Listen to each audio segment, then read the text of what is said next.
Bonjour à tous, j'espère que vous allez excellemment bien. Aujourd'hui, on se retrouve pour faire le débrief de la 8e journée de compétition. On va revenir un petit peu de ce qui s'est passé depuis la dernière vidéo. Donc, dernière vidéo, moi je l'ai enregistrée à 19h. Hier, un petit peu plus tard, donc c'est vrai qu'il y aura un petit peu moins d'informations à vous donner dans cette vidéo numéro 8 de débrief de course, mais on va essayer quand même de parler un petit peu peut-être plus des concurrents, des classements des différents concurrents. Et puis j'ai enfin trouvé, grâce à quelqu'un dans les commentaires qui me l'a indiqué, comment avoir les informations de vitesse sur 4 heures. Parce que je trouve que c'est toujours intéressant, surtout là en ce moment, pour voir qui est en difficulté, qui n'est pas en difficulté à l'instant où on en parle, plutôt que la vitesse instantanée qui est un peu moins intéressante parce qu'il suffit que ça soit pris au bon moment quand vous ayez du vent.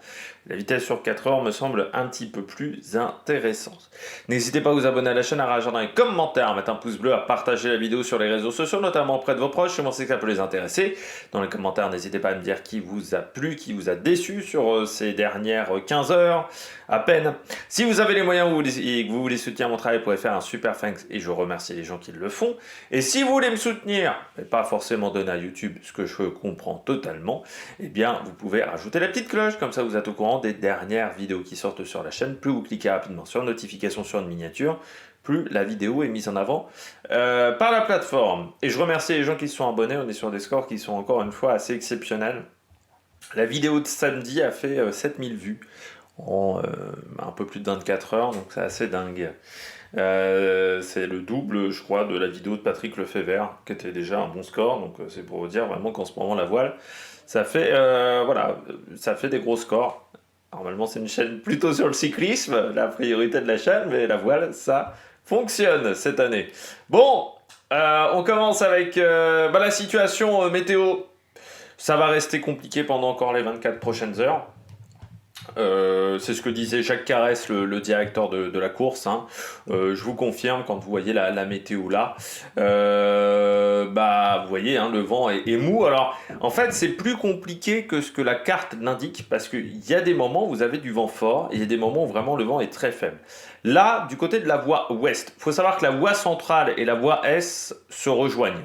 En ce moment, on voit que Sébastien Simon et Sam Goodchild sont proches. Désormais, la voie centrale est un peu bouchée désormais par une zone de molle. En fait, il n'y a que Alan Roura presque qui continue sur cette stratégie-là. Mais vous allez voir que ces moyennes de vitesse sont pas si dégueulasses pour une situation qui est loin d'être facile depuis 24 heures pour lui. Et les autres ont décidé de s'éloigner de cette route-là. Donc on a vraiment deux concurrents à l'est. Alan Roura, ensuite au centre. Et puis après, ça commence à se réunir pas mal sur la voie ouest. Donc et ça va revenir de l'arrière surtout. Vous allez voir dans les prochaines heures, je pense que demain, le classement sera très serré.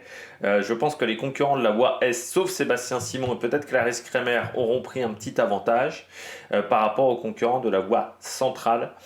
Du côté de la voie Est, c'est difficile à dire, à estimer, parce que là, ils vont retrouver du vent très fort désormais, et ça va être très intéressant pour eux. Ça va leur permettre de progresser dans les prochaines heures. On regarde la situation dans une dizaine d'heures, vous voyez, le vent va légèrement augmenter, mais vous voyez que Jean-Luc Ham, lui, sera dans du vent bien plus fort, hein, 15 nœuds.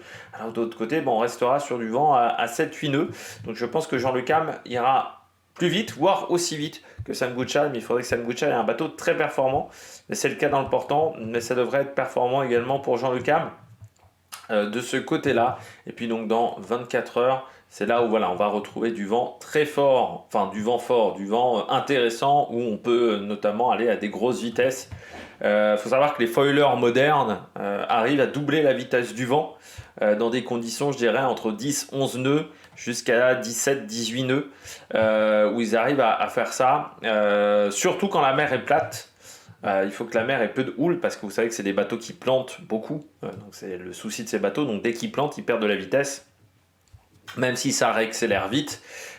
Si tu plantes tous les 40 secondes, c'est-à-dire tous les 40 secondes, tu redescends presque à zéro de vitesse. Et vous voyez que là, au niveau des vagues, au niveau de la houle, eh bien, on est sur du 1,50 m, donc vraiment rien du tout, hein, dans cette zone-là. Donc ça risque d'aller vite. Et de l'autre côté, un peu pareil, hein, parce que là, on est dans 24 heures. Allez, le maximum qu'il va avoir, c'est 1,60 m. 1,60 m de houle, c'est vraiment que dalle. Si vous regardez... je sais pas, on a une dépression dans les mers du Sud, voilà. Et dans les mers du Sud, il y a du 4 mètres, 4-5 mètres de houle là, hein, à certains endroits. Et là, on est encore en Afrique du Sud. Si on regarde vers le poteau noir, là, voilà, vous avez 7 mètres de houle. Là, au centre de la dépression, 8 mètres de houle. Donc, vous voyez que là, c'est beaucoup plus instable que la situation que l'on a actuellement du côté de la houle. Les températures augmentent, mais ça reste raisonnable. C'était un peu la peur que j'avais. En ce moment, on est sur du 23 degrés en pic.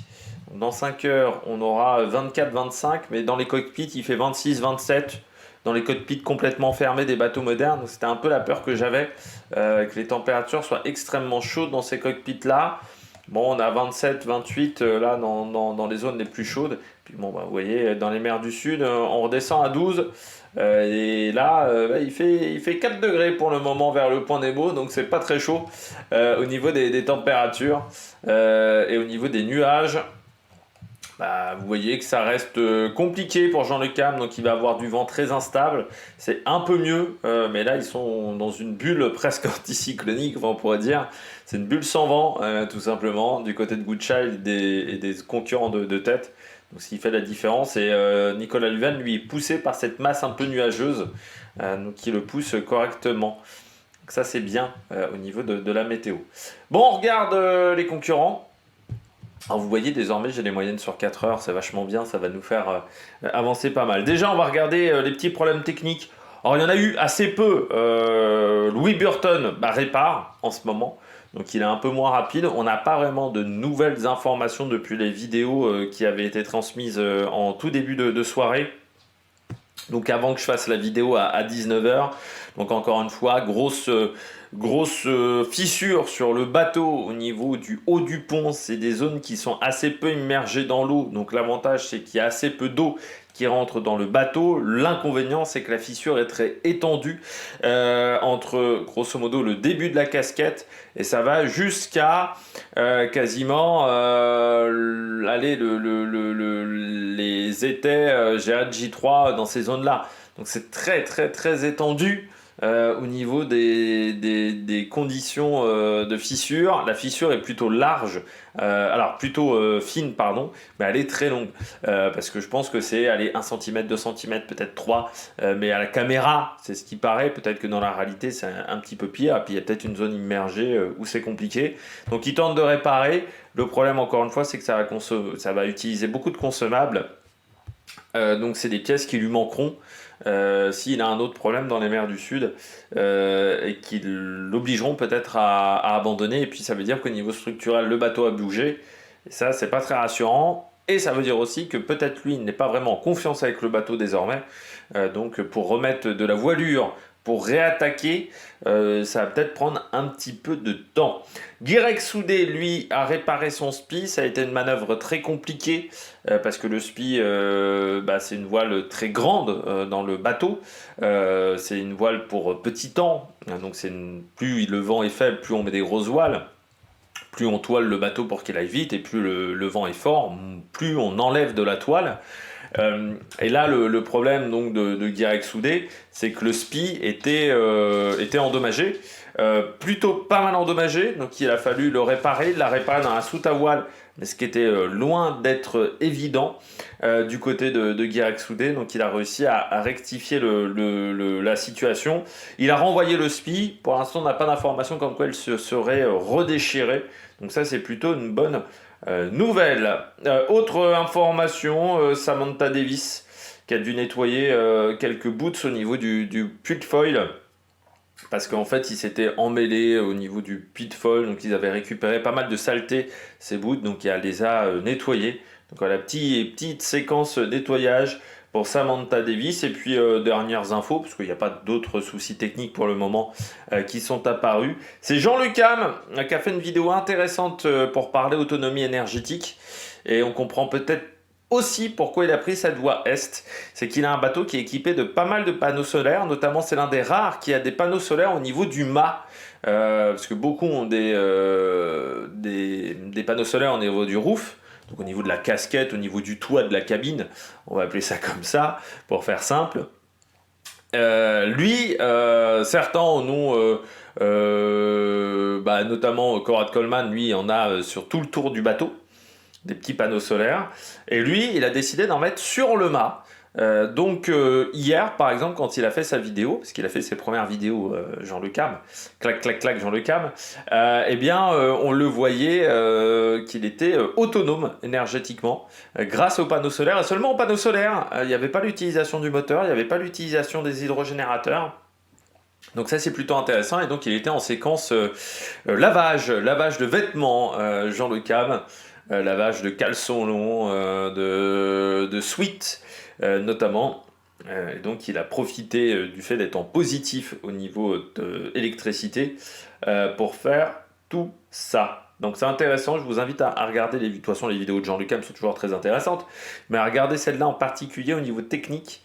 Je pense que vous allez comprendre beaucoup de choses et l'intérêt des bateaux modernes à avoir pas mal de panneaux solaires pour utiliser le moins d'énergie fossile. Et il faut le mettre en avant quand un sport décide de faire des efforts au niveau de l'environnement, ce qui est le cas de la voile, parce qu'il faut rappeler que les prochains bateaux, les bateaux de la génération 2028, devront avoir des empreintes carbone limitées. C'est pour ça que notamment Armel Tripon a un projet très intéressant de bateau qui utilise du carbone déjà utilisé dans l'industrie aéronautique. Donc c'est du carbone recyclé qu'il va utiliser sur son bateau. C'est pour ça que ce bateau est un petit peu long, plus long à fabriquer qu'un bateau classique. Bon, on poursuit du côté des différents concurrents et on regarde le classement.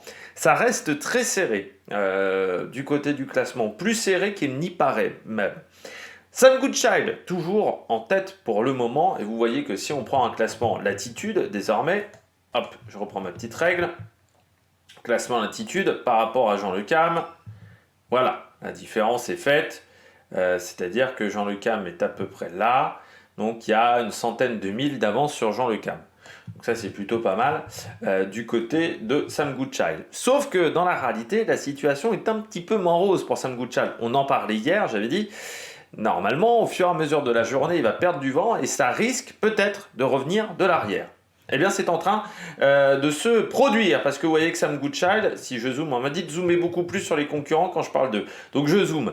J'ai oublié de le faire là quand je parlais des problèmes techniques, notamment du côté de Guirec Soudé. Vous voyez la moyenne sur 4 heures, seulement 3,8 nœuds. C'est vraiment pas grand-chose, surtout si on compare à d'autres concurrents qui sont à l'arrière. Donc c'est-à-dire que la situation n'est pas forcément idéale. C'est un peu pareil pour Thomas Ruyant qui pourtant est dans une situation de vent techniquement un petit peu plus forte du côté de Thomas Ruyant, mais vous voyez là aussi on est à 6,2 nœuds, donc il va un petit peu plus vite que son camarade, mais c'est pas énorme, hein. Il a gagné une dizaine de milles par rapport à Sam Goodchild, mais ça reste extrêmement compliqué. De l'autre côté, vous avez Sébastien Simon, lui il est dans de la molle, mais son bateau se comporte plutôt très bien dans du vent faible. On est sur les 4 dernières heures à quasiment 10 nœuds de moyenne également sur la journée d'hier, alors qu'il avait des conditions plus complexes que Sam Goodchild. Alors par contre, il a dû faire pas mal de manœuvres hier, donc ça va peut-être créer de la fatigue. Parce que vous voyez le nombre de manœuvres sur la ligne en blanc, ça c'est on va dire sur les 24 dernières heures, donc pas mal de manœuvres par rapport à Goodchild, pas mal de virements de bord également, donc voilà, plus compliqué la route de Sébastien Simon, mais ça commence à vraiment pas être mal du côté de sa situation, donc ça c'est intéressant. Derrière on retrouve Nicolas Luven qui est en train de nous refaire la même chose qu'avec sa voie ouest, c'est-à-dire qu'il revient de l'arrière. C'est un bateau qui doit marcher vraiment, il marche très bien dans certaines conditions, le bateau de Nicolas Luven. Il a fait le record sur les 24 dernières heures, sur les journées d'hier, c'est encore lui qui détient la meilleure performance. Et là, il est quand même à 14 nœuds sur les 4 dernières heures, donc très très bien du côté de Nicolas Luven. C'est-à-dire qu'il avance quasiment au double de vitesse de Goodchild, même plus. Oui, je pensais que Goodchild était à 7, non, Goodchild est à 4, donc c'est-à-dire que voilà, vous voyez, il y a une différence, c'est 3 fois plus, 3 fois et demi. Plus rapide sur les 4 dernières heures, donc ça c'est très intéressant pour Nicolas Luven qui rentre de l'arrière et qui va plus vite que ses petits camarades, parce que Nicolas Luven hier il était un petit peu plus au sud que les autres, mais l'écart n'était pas énorme. Maintenant vous voyez, si on prend la petite règle de nouveau, hop, qu'on se met au niveau de Charlie Dalin, hop, on se met au milieu du bateau et on va à peu près au milieu du bateau de Charlie Dalin, il y a une cinquantaine de milles d'écart. à la volée. Donc c'est plutôt très intéressant au niveau d'attitude, hein, parce qu'il y a un petit écart de trajectoire aussi. Mais ça veut dire que ça se passe bien pour le moment. Hop, on retourne sur Jeannot Le Cam. Jeannot Le Cam pour le moment, bon, vous voyez, hein, le vent se renforce du côté de Jean Le Cam. Il est à 50 000 de parcouru sur les 4 dernières heures, 12,6 de moyenne. Et surtout, ce qui est intéressant, c'est de voir sa VMC. Alors la VMC, c'est, on va dire, la performance du bateau. On va l'expliquer comme ça. Je ne sais pas comment le traduire, VMC, en langage simple. Mais c'est un peu la VMC en voile. C'est la vitesse par rapport, je crois, à la direction du vent ou un truc comme ça. Donc c'est grosso modo, c'est Velocity Made Good. La vitesse utile.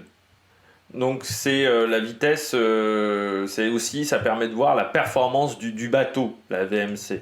Je ne sais pas comment vraiment le traduire, si certains peuvent le traduire peut-être plus facilement dans les commentaires, n'hésitez pas à me le marquer parce que c'est toujours un petit peu compliqué. Et vous voyez, il a une VMC de 15, et si on compare à Nicolas Luven, lui il a une VMC qui est énorme à 19, par contre devant ils sont sur des VMC à 5-7. Donc vraiment pas exceptionnel, et lui, putain, Luven il caracole, parce que des VMC à 19 c'est vraiment très impressionnant. Et vous voyez 18 par contre, et de l'autre côté on a 14,1, donc c'est vraiment très impressionnant. Mais ça va bien pour Jean Le Cam, et puis il va accélérer, il va continuer lui d'accélérer, alors que les autres vont se retrouver encore une fois dans cette zone de molle. Donc là, il va reprendre de son retard, mais ensuite, demain, la situation sera différente. Mais la nuit va être intéressante pour Jean Le Cam. Je pense qu'il va pouvoir peut-être aussi se reposer, Jean Le Cam, par rapport aux autres qui seront en train de chercher le vent. C'est toujours plus compliqué d'aller chercher le vent. Et quand surtout vous avez des concurrents qui sont un petit peu en dette de sommeil, quand on sait qu'on va arriver quand même assez vite au poteau noir, dans cette zone-là, qui est rarement une situation simple, ça veut dire qu'il va falloir être doué. Et surtout pas faire d'erreur au niveau sommeil, ça va peut-être être compliqué. On retrouve ensuite Clarisse Kremer, toujours dans le top 10. Clarisse, 7-8, bah on sait, hein, c'est l'ancien Pivia, donc c'est un bateau qui était aussi très polyvalent. Samantha Davis aussi, ça avance bien, hein, pour ces deux concurrentes-là. La VMC est un peu meilleure, hein, pour Samantha Davis, mais les moyennes sur 4 heures sont plutôt intéressantes. Les deux sont ensemble depuis 3-4 jours, hein, Samantha Davis et Clarisse Kremer, mais le bateau de Samantha Davis est en train de rattraper le bateau de Clarisse Kremer, et peut-être même de lui passer devant pour le moment. On retrouve ensuite Yannick Bestaven. On en parle assez peu de Yannick Bestaven, parce qu'il est dans le milieu, on va dire, du top 10, mais il fait quand même une belle course, et je m'attendais pas à ce que Maître Coq soit encore là sans problème technique, parce que jusqu'à maintenant, c'est un bateau qui avait eu pas mal de pépins, qui avance un petit peu caché, le bateau de Yannick Bestaven. Là, on est sur du 14-6, donc lui, il fait partie du groupe qui revient de l'arrière, notamment sur Goodchild et sur Thomas Ruyant en ce moment. Thomas Ruyant qui est toujours très à l'ouest, hein, par rapport aux autres. Vous voyez, il est quand même en décalage par rapport à Luven, par rapport à Pip Air. Donc ça, c'est intéressant de voir ça également. Johan Richomme, il est dans ce paquet-là, hein. Ils sont côte à côte quasiment. Bestaven, Richomme, Dalin et Bayou. Ça fait quand même très longtemps qu'ils sont ensemble. Donc on peut comparer même les vitesses des bateaux, 14,6 sur 4 heures, 15,3, donc le bateau de Johan Richomme avance pas mal. Bestaven il a 14,6 et Bayou il a 13,6, donc Johan Richomme, bateau très intéressant parce qu'il avance bien dans ces conditions-là, hein. Il dépasse quasiment, il double la vitesse du vent. Le vent est vineux à peu près là en ce moment pour lui, et il est à 15, donc il est quasiment en train de doubler la vitesse du vent. Et c'est à peu près ce que font les copains aussi. C'est un peu plus compliqué pour Jérémy Bayou, mais qui a peut-être une chouille moins de vent. Justine Métro, elle aussi est dans ce groupe-là, donc ça se passe bien. Et puis Giancarlo Pedoté, lui, il est dans la voie centrale, mais vous voyez que cette voie centrale, elle part vers l'ouest. Par contre, sa trajectoire est un petit peu bizarre, hein. Giancarlo Pedoté, pas mal de bords, je pense qu'il essaie de trouver du vent. Là, il repart... il a une trajectoire qui est assez particulière, une moyenne qui n'est pas très bonne, mais il est sur la route idéale, qui est ici, la route idéale. Donc, c'est pas mal du côté de Giancarlo Pedoté d'être sur la route idéale, c'est ce qui lui permet d'être bien placé au classement. Mais vous voyez que sa vitesse, elle est moins bonne, et ça veut dire qu'il est derrière. Par exemple, il est au niveau d'un Benjamin Dutreux, Il est au niveau d'un Damien Seguin et d'un Sébastien Marcet plutôt au niveau du classement. Voilà, donc Paul Meillac est avec les autres, un petit peu derrière, mais l'écart est d'une vingtaine de nœuds. Paul Meillac qui n'avait pas les mêmes voiles, c'est ce que disait Justine Métro. Ce qui modifie également les indices de performance. Vous voyez, Juan Richomme aussi, ça avance bien quand même. Donc c'est pas mal du côté de Paul Meillac. Et puis Alan Roura, c'est étonnant la vitesse d'Alan Roura. Parce qu'il n'a pas de vent, Alan Roura. Vous voyez, il est dans une zone vraiment de molle. Et pourtant, le bateau va vite. Enfin, va vite sur 4 heures. C'est vrai qu'hier, il a la 4 nœuds. Mais bon, des fois, il avait un nœud de vent, Alan Roura. Donc je trouve que sa moyenne sur 4 heures est assez dingue. Parce que vous voyez qu'il n'y a pas beaucoup plus de vent. Alors encore une fois, les fichiers météo sont pas totalement fiables. Mais quand même, quasiment 13 nœuds de vitesse. C'est pas mal, et ça veut dire qu'il imite bien la casse, Alan Roura, pour le moment, parce que comme il est proche de cette route-là, qui est l'orthodromie, parce qu'on m'a dit que c'était pas l'orthodromie, pour moi c'est l'orthodromie, la route la plus courte, celle-là c'est la route la plus courte normalement. Parce que sinon c'est la route idéale, on va l'appeler comme ça, la route idéale, mais pour moi c'est l'orthodromie.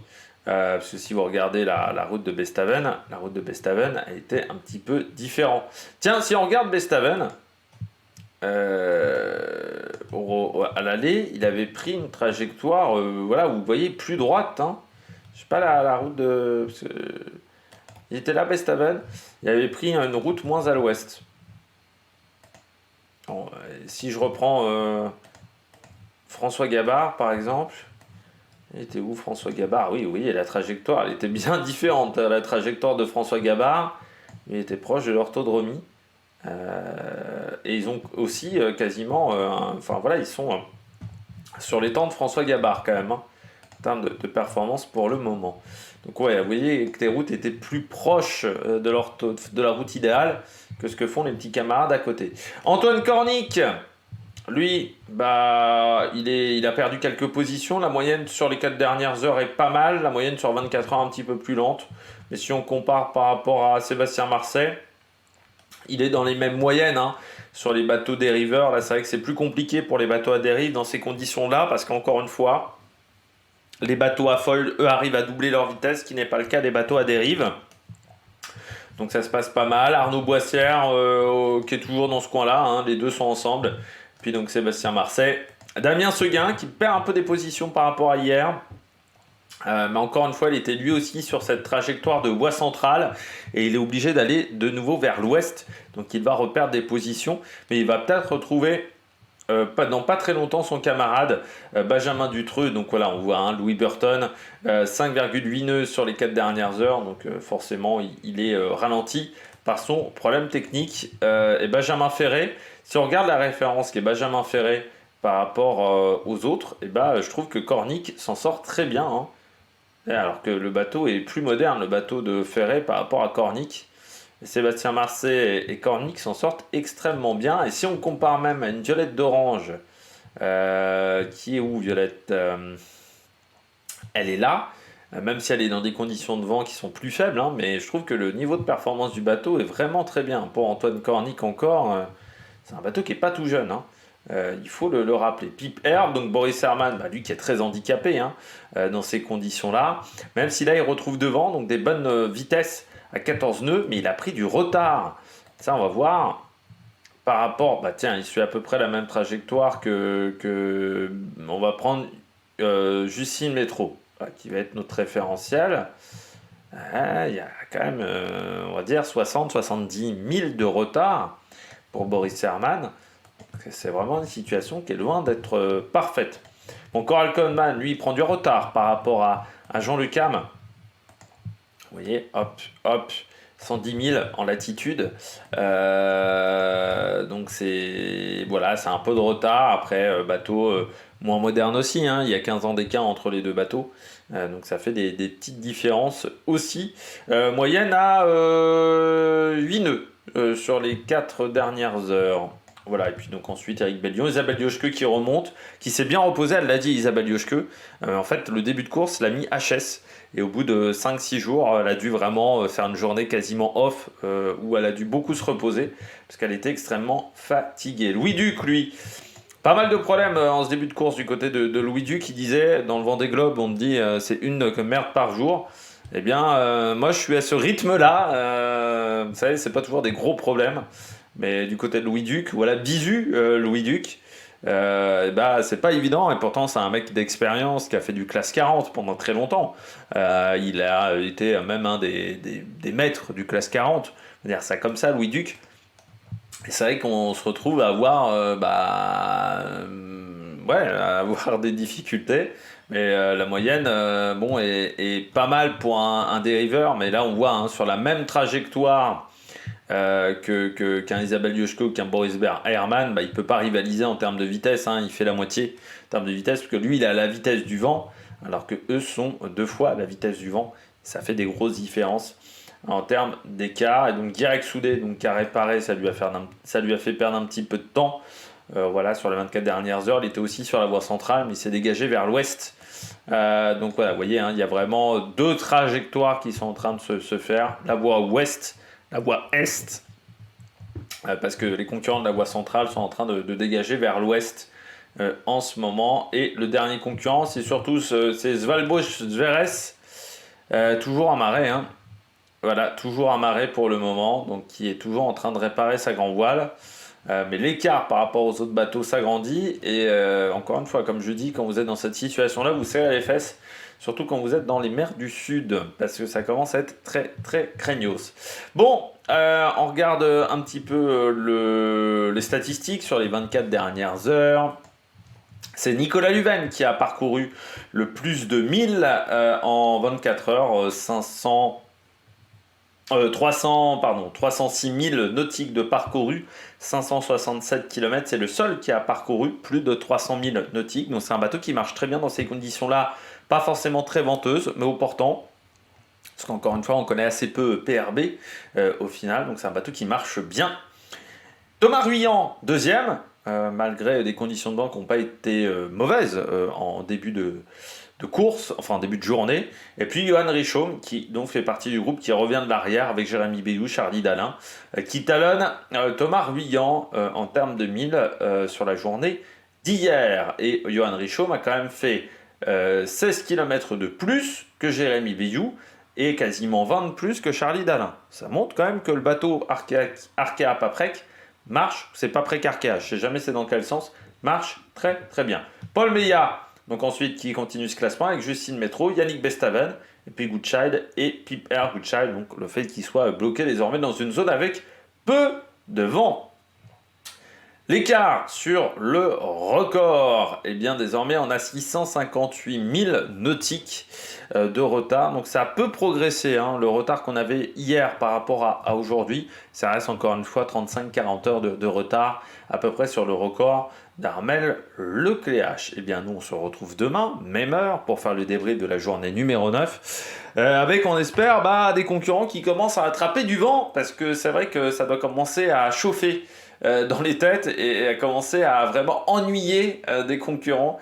Et puis, oui, on va arriver très vite sur le poteau noir. Et le poteau noir, alors là, je vous ferai pas de point météo sur le poteau noir parce que en fait, même les fichiers déjà sont pas hyper fiables. Et en plus, il faudrait des fichiers presque centimètre par centimètre, tellement il y a un grain qui peut passer d'un côté ou de l'autre. Donc là, le point météo du côté du poteau noir, il est quasiment impossible à faire. Mais on parlera un petit peu de la situation d'après quand même avec l'anticyclone de Sainte-Hélène et voir si la route se dégage ou si la route ne se dégage pas pour rentrer dans les mers du Sud. N'hésitez pas à vous abonner à la chaîne, à réagir dans les commentaires, à mettre un pouce bleu, et puis nous on se retrouve pour de nouvelles aventures sur la Mec Production. Ciao ciao.